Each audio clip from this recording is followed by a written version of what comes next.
Hi everyone, Alex Tardy here, National Weather Service. Just a quick update here on February 13th with the atmospheric river moving through Southern California Thursday evening. These are the highlights. We've seen light precipitation most areas Thursday, but steady and significant along the coastal slopes. The heaviest comes through Thursday evening. That's when we could see rainfall rates of a quarter to half inch and even higher over some of the mountain foothills and slopes. We are talking about additional 2 to 4 inches on those coastal slopes that have already seen a couple inches of rain, and most areas 1 to 2 inches, less in the lower deserts. Strong winds will continue. We are seeing snow levels that are right around 7,000 feet, and those are expected to fall 500 to 1,000 feet tonight behind the cold front. Then precipitation is just showery on Friday, on and off. Here's an example of the live web camera up in Mountain High. We can see that snow was falling between 6,700 and 7,200 feet. This is also seen all the way over to Snow Valley. Now we're also starting to see water run. This is a camera up by Wrightwood, Sheep Creek, and significant water and some mud is starting to flow down the channel. Now, the reason why we're seeing the snow is the precipitation. The reason why we're seeing this runoff starting in some of our mountain areas is they have received 1 to 2 inches of rain, as shown here. There's even some wet spots of 3 to 4 inches already in the San Gabriels and San Bernardinos. Now, most of the urban areas have been under an inch of rain in the past 24 hours or so, but those numbers will go up Thursday evening when the heavy rain moves through. That heavy rain, well, this is where we've seen the heavy rain so far today, Thursday.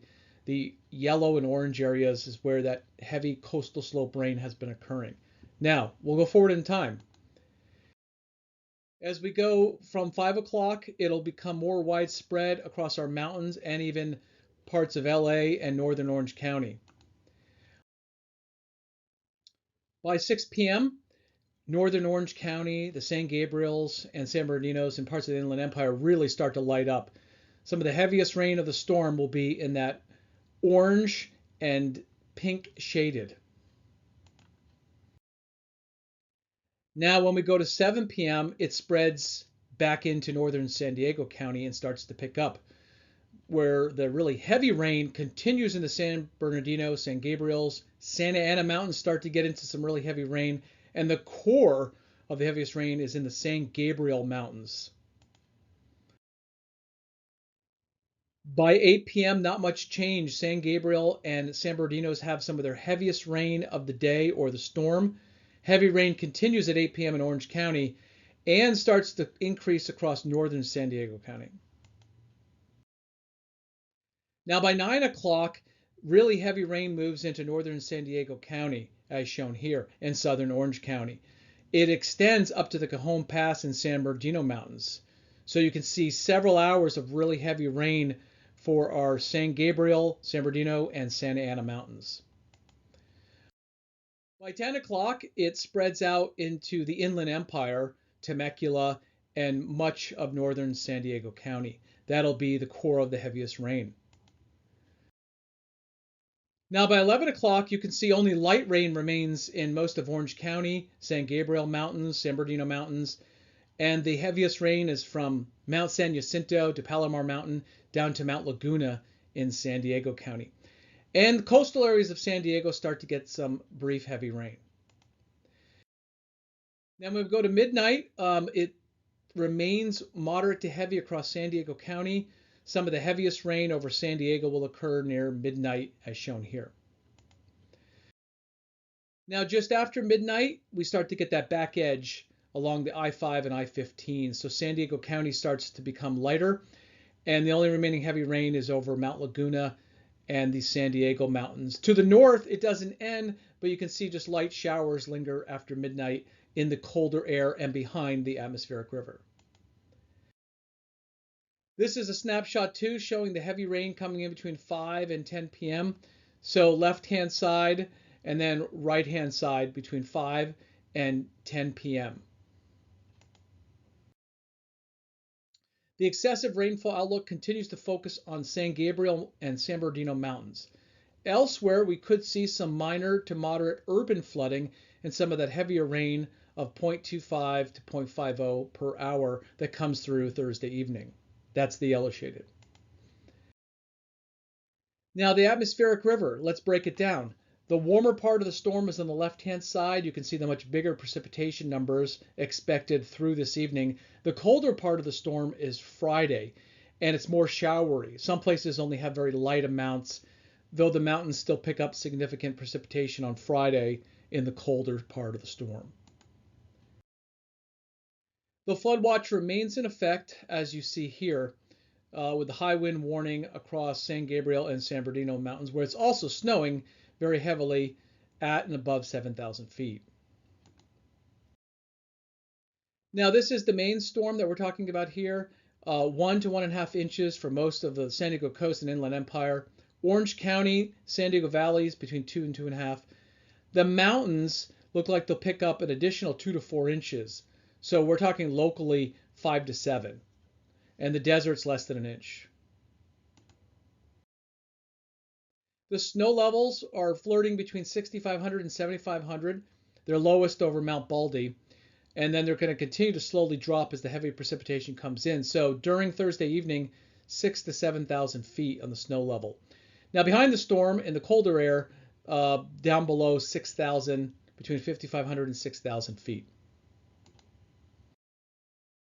Now for the rainfall rates, coastal areas, 1/4 to 1/2 inch. That's going to be on the slopes, and that's going to continue through today.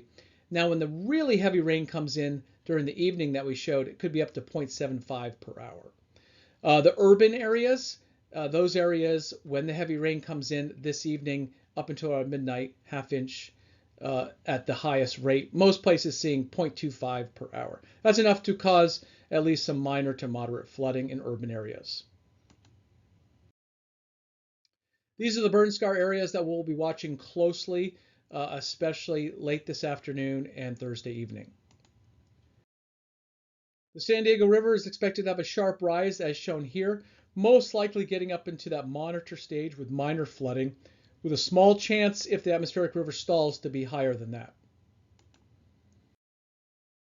The weather pattern and why it may not stall is a progressive, fairly fast-moving Pacific storm that's picking up this atmospheric river and swinging it through. It's well east of us by Friday, as shown here.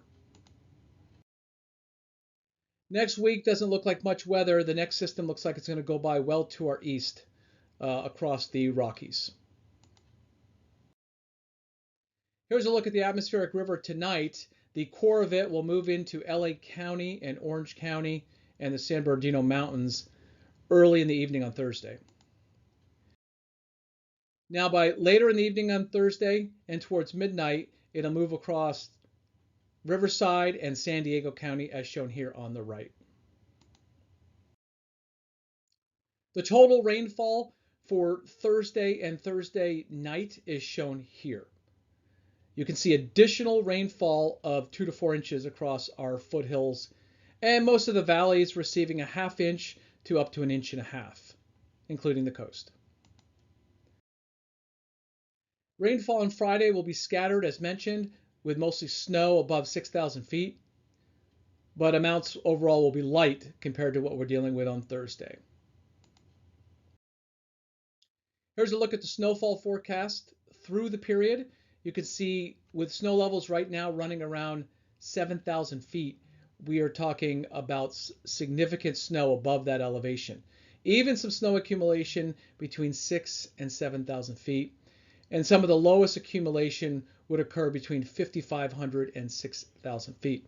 So snow levels again right now are between 6,500 and 7,000 feet, and they'll come down 500 to 1,000 feet Thursday night when the colder air comes in. It'll be windy, and our mountains, as mentioned, are in the high wind warning, and our coastal slopes will be impacted by the wind up to the ridges and then spilling over into the desert slopes. Not as windy on Friday, more confined to the mountain passes and the deserts. The outlook is looking dry still. That is for mid-February next week and getting warmer than average. As we go into late February, it could be drier than average, high confidence, and potentially high confidence of being much warmer than average. Here are some resources, including where I got the precipitation map is the arrow in the upper right-hand side. Stay safe, everyone. Stay tuned, and especially be aware of heavy rainfall Thursday evening during the dark hours.